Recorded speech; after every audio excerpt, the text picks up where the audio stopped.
Bonsoir à tous. Je me présente, Jessica, je suis une nouvelle collaboratrice au sein du club et ce soir je vais animer cette séance questions-réponses. Cet entretien vidéo est une initiative du club pour informer les supporters du club et communiquer de manière transparente. La séquence va se dérouler en deux parties. La première partie, bien, messieurs Ousmane Sow et David Boulanger vont répondre à quelques questions générales sur l'actualité du club. En seconde partie, nos deux interlocuteurs répondront aux questions laissées sur le site par les supporters. Donc nous allons commencer par la première partie, donc, qui sont les questions générales. Première question pour Ousmane. Quel est l'objectif de cette communication et pourquoi la faire maintenant? Tout d'abord, bonsoir à tous. Merci de l'écoute. Et donc effectivement, donc on a senti ici un intérêt profond de la part des supporters et de certains affiliés au niveau de la communication. Et suite au confinement et suite également à la période qui est normalement une période où on est en rencontre, en discussion avec les gens du club sur le mois de mai. Donc on profite de la situation pour pouvoir échanger et répondre à certaines questions. D'accord. La seconde question, c'est également pour toi. C'est une question qui porte sur l'actualité sanitaire actuelle. Quels sont les impacts du confinement sur la gestion du club, d'autant quand vous êtes confiné à Paris? Oui, donc effectivement, donc moi j'ai deux domiciles, hein. Je suis à Paris et également à la Louvière. Donc j'ai préféré me confiner sur Paris auprès de ma famille. Et donc effectivement, bon, on a la chance d'être dans une situation avec des appareils modernes, hein, des ordinateurs, des téléphones. On travaille au quotidien en visioconférence, beaucoup de réunions, beaucoup d'échanges pour la progression du club et entamer la nouvelle saison. Donc, comme une grande société ou plus petite, aujourd'hui, on arrive à faire du télétravail et ça se passe plutôt bien. Voilà. D'accord. Alors, les investisseurs sont français, une partie de la direction vient de France. Dans quelle mesure le club de l'URLC est-il encore un club belge? Alors, sincèrement, bon, et c'est une question qui est bonne, hein, et je suis content que cette question soit posée parce que je pense qu'avec ce qu'on est en train de préparer, que ce soit au niveau du recrutement sur l'équipe première ou ce qu'a fait David à travers son recrutement au niveau du centre de formation, je pense que le club n'a jamais été aussi belge que maintenant, autant belge que maintenant. Si vous demain vous allez voir l'organigramme, la seule personne qui n'est pas belge avec le passeport, pratiquement c'est moi. Donc aujourd'hui on peut dire qu'à 90%, les collaborateurs, les joueurs, le staff technique au niveau du centre de formation, certainement en équipe première, c'est belge, quoi. Donc moi-même j'habite à la Louvière, je peux me considérer maintenant comme quelqu'un du coin. Mais voilà, aujourd'hui, l'URLC est un club belge, le sera et le restera longtemps, j'espère, quoi. D'accord.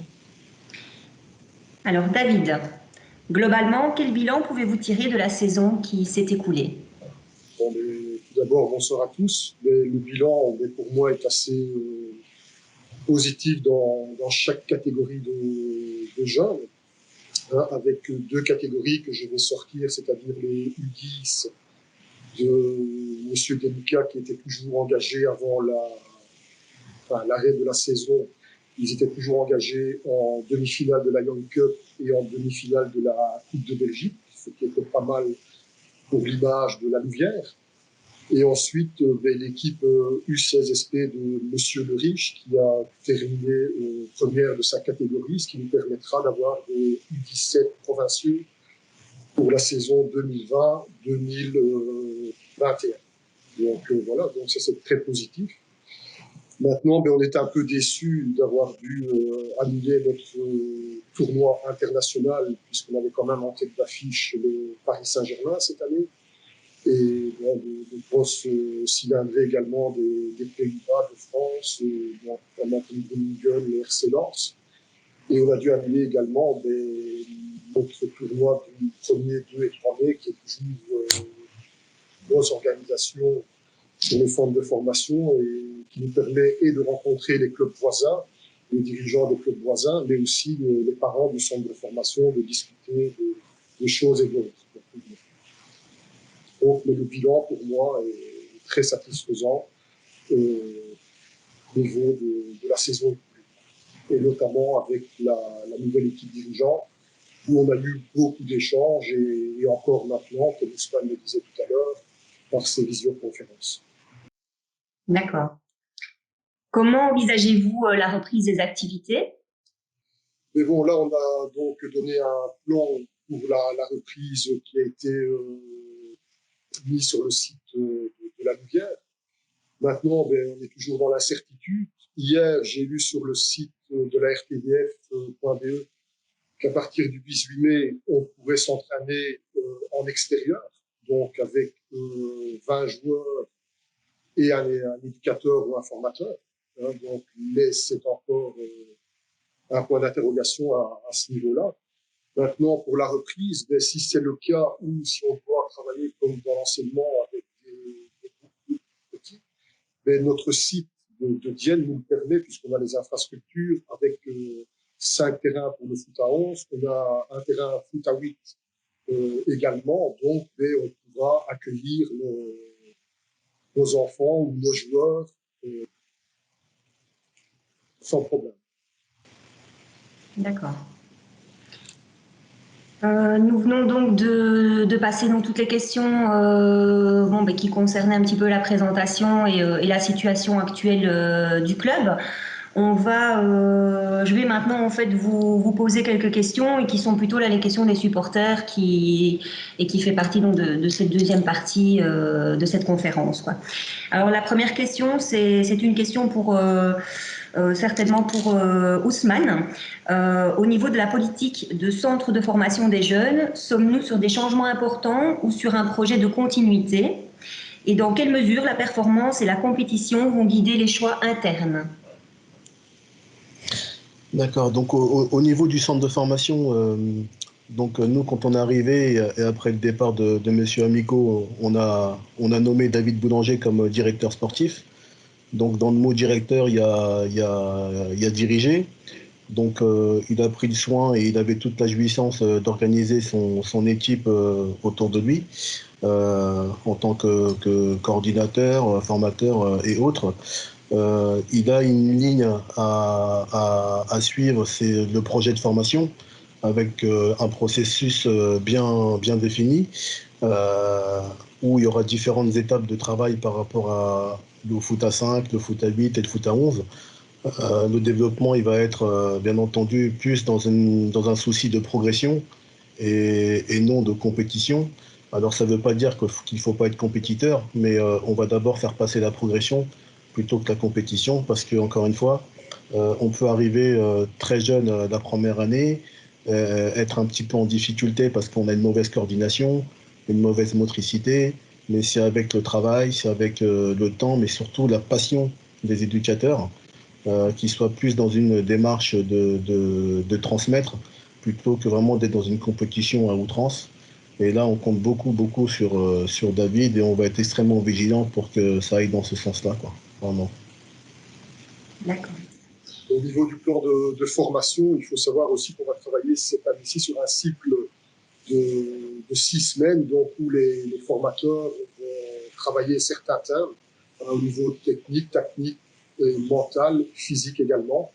Et donc, comme par exemple la formation du bloc des mois, qui va être un des premiers termes à travailler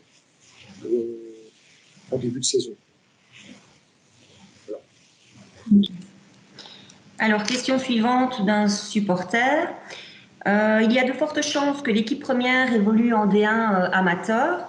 Est-ce que l'objectif est d'avoir une équipe compétitive dans cette division? Oui, donc c'est une question qui m'est adressée, c'est ça? Ah, c'est ça? Oui, éventuellement. D'accord, pardon David. Ah oui, bien sûr, parce que bien entendu, il faut bien figurer dans ce championnat. Il faut être à la hauteur des attentes de ceux qui investissent, des supporters qui payent les places. Euh, on doit bien se présenter par rapport à nos adversaires. Mais il faut surtout qu'on soit dans un processus de constante. Être dans la constante, ça veut dire qu'on va vraiment travailler au quotidien pour améliorer chaque jour, chaque semaine, pour être meilleur le week-end.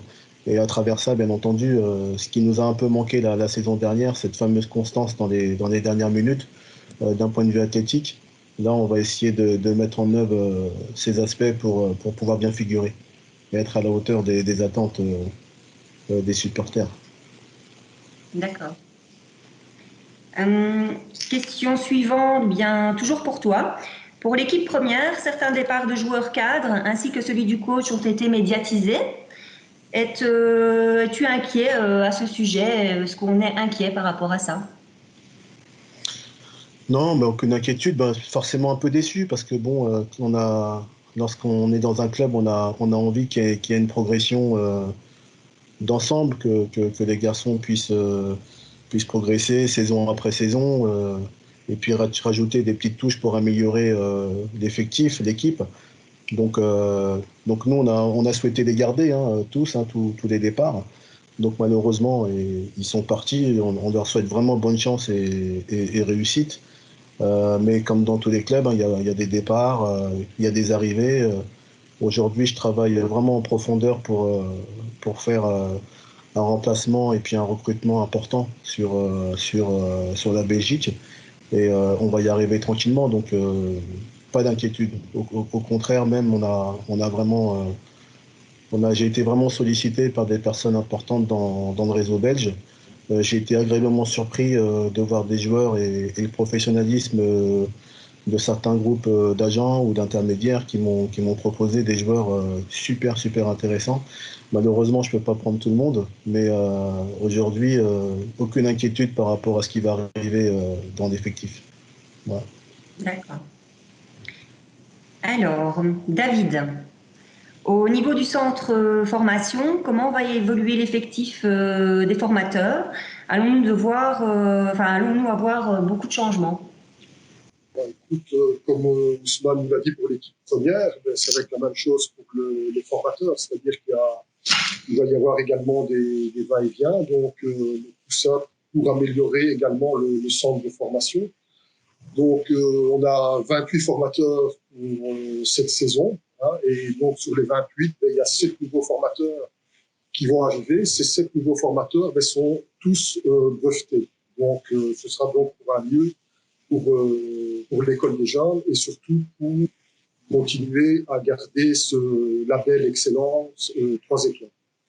Donc voilà, on va aussi continuer notre fameuse ligne de conduite. Hein. Donc c'est-à-dire qu'on aura toujours un préparateur physique pour le foot à 8, pardon, pour le foot à 11, et on aura donc un entraîneur de gardien à partir de la catégorie U8. Voilà. Donc, si on doit regarder le changement, ben, il y a un quart des formateurs qui nous quittent. Et donc, ben, c'est comme dans tous les clubs, il y a chaque fois ce va-et-vient de formateurs. Et je le répète, chez nous, c'est pour un mieux, c'est pour une amélioration, puisque les 7 qui arrivent sont brevetés. Voilà. D'accord. Ousmane, est-ce qu'en résumé, tu peux nous donner les grandes lignes du projet du club? D'accord, je vais commencer par l'équipe, le groupe senior. Alors moi, lorsque je suis arrivé, j'ai été un petit peu surpris, pour rien vous cacher, j'avais l'impression qu'il y avait un petit peu deux clubs dans le club. D'un côté, l'équipe première, et puis de l'autre côté, le centre de formation. Pour moi, ce qui est extrêmement important lorsqu'on est dans une politique de jeunes et de promouvoir les joueurs qui sont formés au club, c'est de faire des assemblages comme un puzzle. L'entraîneur qui va être nommé assez rapidement dans les prochains jours va avoir en charge de gérer dans la planification des entraînements l'équipe des U21, la P3 et les U19. dans un souci vraiment de collaborer, d'avoir une identité de jeu, d'avoir une méthode de travail bien spécifique, de manière à ce que les passerelles soient plus fluides et qu'on n'ait pas l'impression de rentrer dans un nouveau club lorsqu'on change de catégorie. Voilà. Donc le projet du club en haut, il est là. Euh, il va y avoir aussi un superviseur interne, une personne qui va être embauchée à plein temps au sein du club, qui va observer uniquement ces quatre équipes et qui va rendre des rapports précis, collectifs sur les équipes et surtout individuels pour voir la progression des joueurs et ainsi faire la place aux joueurs en devenir qui vont pouvoir intégrer l'équipe première. Donc là, sur les jeunes, je pense aux jeunes Latrania, Ivan Pokorov, Antoine Laspi, tous ces garçons-là qui vont rentrer petit à petit dans l'équipe. Par contre, il faut qu'on puisse avoir des évaluations et le superviseur, ça va être son rôle pour pouvoir justement transmettre à un entraîneur d'équipe première pour avoir une visibilité et pouvoir introduire. Voilà. Donc ça, c'est sur le groupe senior. Après, sur le foot à 11 en dessous, bien entendu, c'est d'avoir un esprit collectif, une méthode précise que David va mettre en place en termes de jeu. Et puis derrière, sur les équipes plus jeunes du foot à 8, du foot à 5, c'est de pouvoir s'inspirer de ce qui se fait de mieux dans le coin, hein. De faire en sorte que les joueurs progressent dans une convivialité, dans une sérénité, et surtout avec le sourire pour que tout le monde puisse être content et respecté de venir à Vienne. Voilà. Ok. Alors, question suivante. Que va apporter au club le nouvel équipementier Adidas? On va porter des maillots, des shorts, des chaussettes. Non, plus sérieusement, donc on a une chance extraordinaire, c'est qu'on a été parmi les 100 clubs amateurs que Madewis Adidas représente. Aujourd'hui, on a signé un contrat avec ce groupe de 3 années. Donc au-delà des équipements, donc ils vont aussi nous apporter un processus avec une boutique en ligne, des bons d'achat pour certains licenciés affiliés de 40 euros. Ils vont aussi nous apporter un dispositif parce que ce groupe Adidas aussi fait aussi des tournois internationaux. Donc on a été cité pour être un site de réception sur ces fameux tournois. Donc voilà, aujourd'hui on a eu vraiment une chance extraordinaire parce que c'est pas évident de les avoir. Et le fait qu'ils nous ont rejoints aujourd'hui, ça nous donne vraiment un soulagement. On va avoir de la meilleure qualité en termes du textile. Et puis surtout une continuité et puis une assistance au quotidien par rapport aux parents et aux joueurs qui pourront se connecter directement sur leur site. Voilà. Alors, question suivante d'un supporter destinée à David. Serait-il envisageable de commencer la saison prochaine avec de la préparation physique et mentale, vu le confinement, suite à tous ces bouleversements? Oui, bien sûr, c'est envisageable, mais chaque joueur va recevoir également un programme de préparation, hein, ou de remise en forme selon qui a été concocté avec le préparateur physique. Donc ça va être envoyé par mail demain, hein. Et donc voilà, les parents vont être rassurés également. On aura des réunions avec les parents en début de saison. On va rassurer également les enfants, mais parce qu'ils sont quand même restés confinés chez eux pendant un certain temps. Donc il va falloir retravailler tout ce mental de groupe et les remettre ensemble. Et donc on se prépare à cela également. Voilà. Et la préparation physique sera bien là pour éviter tout ce qui est également blessure au début de saison. Le programme va être envoyé pour la remise en forme. Ok. Alors, question suivante pour Ousmane. Nous avons pu voir il y a quelque temps une vidéo présentant les nouvelles futures installations du Stade Vienne. Est-ce que c'est toujours d'actualité et dans quel délai? Alors effectivement, donc bien sûr c'est toujours d'actualité, hein, c'est vraiment le fil conducteur du projet, hein. On a l'horizon du centenaire hein, sur la saison 2022-2023. On a vraiment envie que les choses se fassent vite, mais bon, après, tout ce qui est administratif, délai et autres, donc ça va être une situation de demande. On a nos équipes au niveau de l'administration qui sont en rapport avec les autorités pour pouvoir avoir les autorisations. Mais vraiment en ligne de mire, c'est de pouvoir faire un bel anniversaire sur le centenaire et que les bâtiments et que les terrains soient refaits et puissent accueillir ce qu'on souhaite faire au niveau de l'information. Voilà. Donc, c'était une sous-question par rapport au stade d'Ienne. Donc, un supporter demande si on compte toujours y installer un genre de sport-études à demeure. Oui, oui, tout à fait. C'est vraiment la priorité parce que aujourd'hui, bon, j'ai beaucoup de respect pour le football belge. Hein. J'ai vu des équipes hyper cohérentes, hein, notamment l'équipe nationale en U16 qui a fait le tournoi du Val-de-Marne, qui s'est très bien comporté. Mais j'ai l'impression que les meilleurs joueurs sont dans le nord du pays et dans le sud, en Wallonie, j'ai l'impression qu'il y a moins, il y a moins de choses qui se sont faites. Et d'avoir ce bâtiment, cet hébergement, ce centre de formation, entre guillemets, à la française, va nous permettre d'avoir des horaires aménagés sur la scolarité, va nous permettre d'avoir des médecins, kinés qui vont être sur place, un réfectoire diététique, une cantine à disposition des joueurs, et surtout une cohérence avec les études, parce que tout le monde ne pourra pas être footballeur professionnel. Mais en tout cas, on va essayer de faire en sorte qu'il y ait une bonne formation scolaire, une bonne formation en termes de football, mais surtout sur une bonne formation sur l'école de vie, d'apprendre à vivre ensemble, d'apprendre à être ensemble, d'apprendre à partager. Et ça, pour nous, c'est important, c'est ce qui va faire le socle du projet.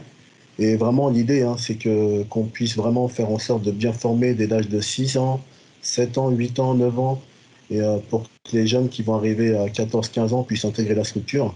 Et derrière, avoir un maximum de joueurs qui puissent évoluer sur l'équipe première. Et j'espère d'ici là que le club soit professionnel, quoi. Voilà. D'accord. Donc, toujours par rapport à ce stade, donc un supporter continue et demande comment comptez-vous y attirer des jeunes promesses, sachant que nous sommes et allons être entourés d'une multitude de centres de formation. Oui, après, encore une fois, c'est ce que je disais tout à l'heure, hein. Normalement, si on travaille très bien dès le foot à 5, il n'y a pas de raison que les meilleurs restent sur la structure parce que, encore une fois, on va être pratiquement les seuls à proposer l'hébergement. On va être pratiquement les seuls à pouvoir proposer une formation au-delà du football. Et l'idée, c'est d'avoir de l'élite sur ce bâtiment, mais aussi permettre aussi aux formateurs hein, d'avoir des emplois peut-être demain à plein temps, certainement, et aussi aux joueurs de pouvoir toucher ce truc qui fait que ben, on va travailler beaucoup plus rapidement, on va être beaucoup plus prompt par rapport à notre projet.